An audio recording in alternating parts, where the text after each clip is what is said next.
All right. Hello, hello, hello, hello,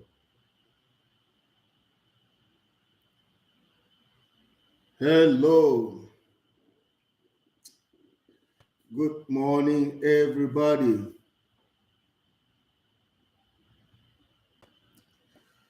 Yeah, good morning here from Nigeria. Good to have you all. Good to have you all. All right. I have been on live yesterday and it was an interesting time. I had the opportunity to engage with an atheist.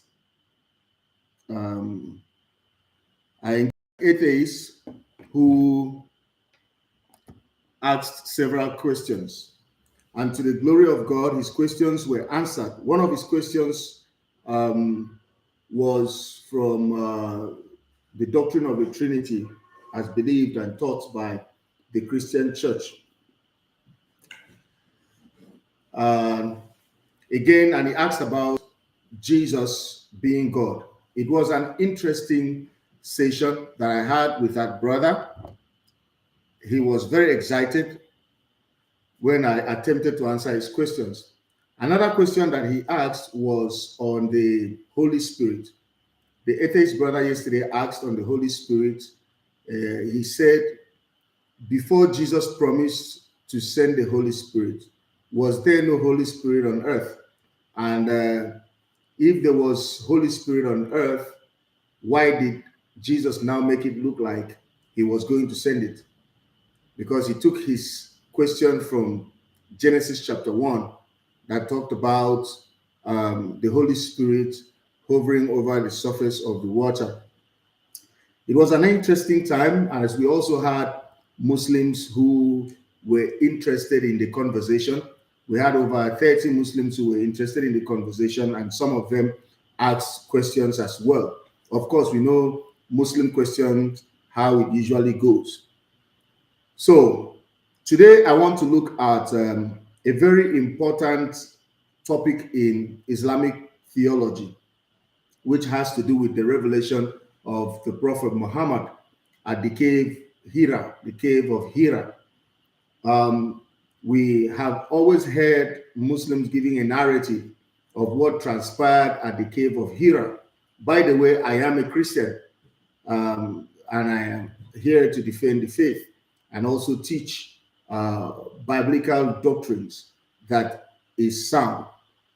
So we have heard Muslims talk about the cave of Hira and how the prophet got his revelation.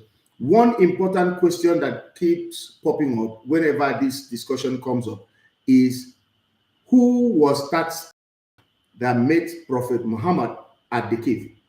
It is very important, these questions, because it is when we know the spirit that engaged the prophet at the cave, then we will have a firm understanding of uh, of the revelations and where the origin of these revelations come from. Because if the spirit that met the prophet at the cave was the Spirit of God, then we can be sure to say that the revelations of the prophet and the Quran is actually from God. But if that spirit cannot be identified as the Spirit of God, then we should be worried that that particular prophecy or the revelation prophet had is not from God. So that is what we want to do this morning. We want to see who this entity was. But meanwhile, for those who don't know the story, permit me to say this, that the Bible teaches us to test all spirit. By testing all spirit, you must know if a spirit does not say that Jesus is God and Jesus is come in the flesh, Jesus is the Son of God, that spirit is not of the Lord. That is what the Bible teaches us. Any spirit that denies the Father, denies the Son, that spirit cannot be of God. This is only test that the Bible has given us to test all spirit. So we want to put this entity that the Prophet Muhammad made, we want to put him into test. We want to see if actually he meets up to the criteria of the Bible. of if this is actually a spirit of God or an antichrist spirit. Also on YouTube, please do well to subscribe to our YouTube channel, Al-Haqq Apologetics, so that you can be notified of our live streams and also of other videos. Now, according to Islamic theology, standard Islamic theology, they believe that the Prophet Muhammad, when he was about 40 years old, would retreat to the cave of Hira to pray. This must have been a practice that he borrowed from either the ascetic Christians and Jews in Arabia. But he would retreat to the mountain to pray. First, we must understand what kind of prayer, because at that time, he wasn't a Muslim. He had not received his revelation. Number two, he had a Christian background from his wife. Remember that he had married his wife right from when he was 25 years old. So if he was 40 when he started receiving his revelation, it means he has been with a woman who had a Catholic background for about 15 years of his life. So he must have had an understanding of how Christians pray. And he must have seen some of the monks, the Christian monks in Arabia, retreating to caves to pray.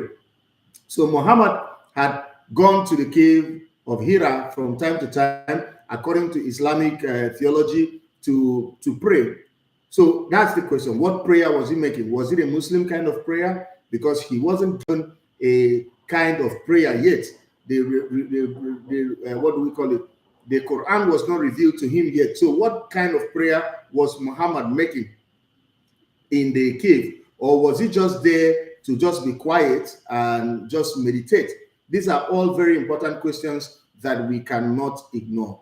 So when Muhammad goes to this cave, he encounters and he had an experience. He had a very important experience that will change his life forever. Remember, this is according to the standard Islamic narrative that we are getting from the Hadith and the writers of the biography of Muhammad.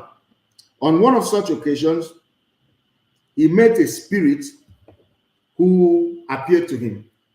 In this spirit, we are not told if it was a man or a woman. We are only told about the encounter that he had with that spirit. And what was this encounter? It was a terrifying encounter. It was a life-threatening encounter. What happened? According to the earliest Muslim tradition, which are preserved by Sahih Bukhari. Sahih Bukhari is the most authoritative hadith collector or collection, and Ibn Ishaq's Sirat Rasulullah, that is the oldest biography of Muhammad.